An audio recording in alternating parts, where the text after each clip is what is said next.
Honda ADV 150 TPS sensor problem. Yan guys, Aero ADV 150 version 1. Yan, ang problema niya is namamalya. So tignan natin kung bakit namamalya. So kanina ito mag-start eh. I-try kong i-reset yun, gumana. Tapos nare-program. Yan, gumana po siya. So yan, under na. Ngayon, dito tayo sa graph nya.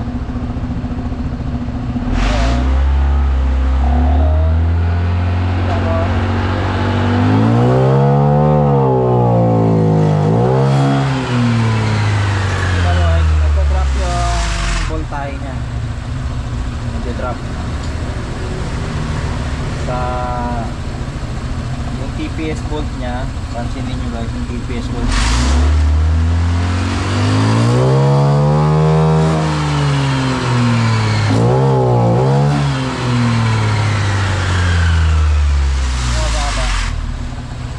Mababa po yung TPS volt nya naman. Testing kayo dito.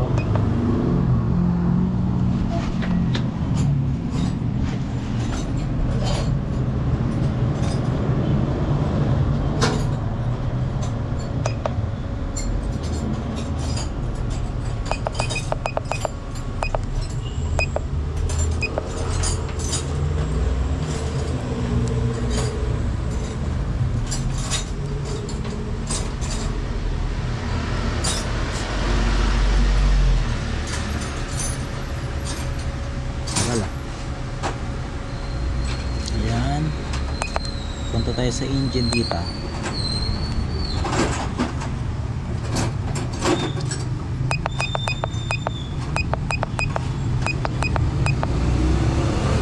Ayan, TPS angle.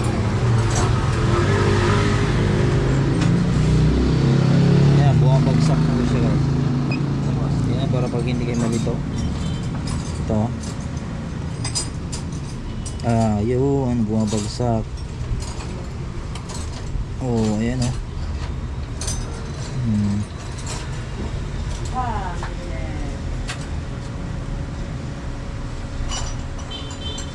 Bumabagsak siya guys.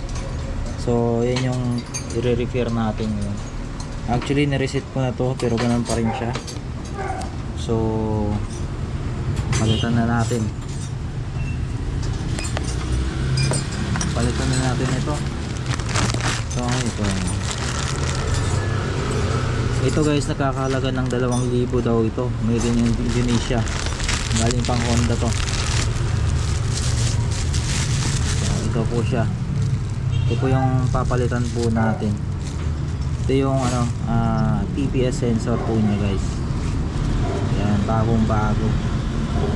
Kaya itong lang, pero nakakahalaga ng 2,000 po ito siya guys. 2,000. Ngayon masusubukan natin kung ito ba talaga yung sira o hindi. Okay, let's find out.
Yan guys, kanina bumabagsak yan kanina.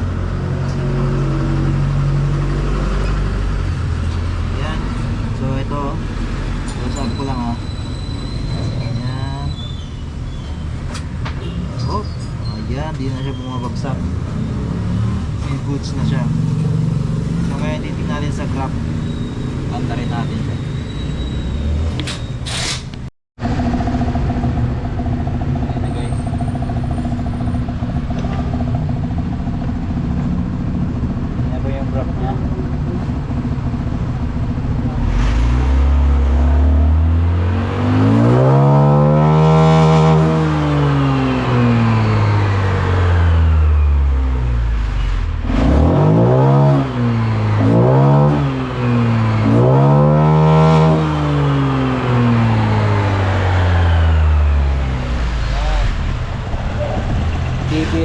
Lunsol. ATV 150.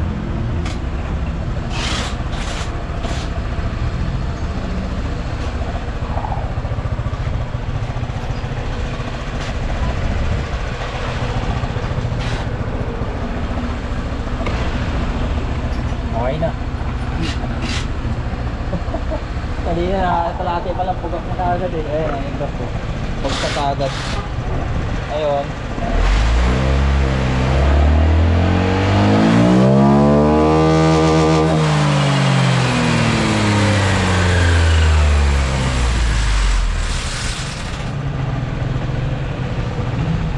Okay na. Ano? Okay na. Mag-iba yun, no? Iba-iba.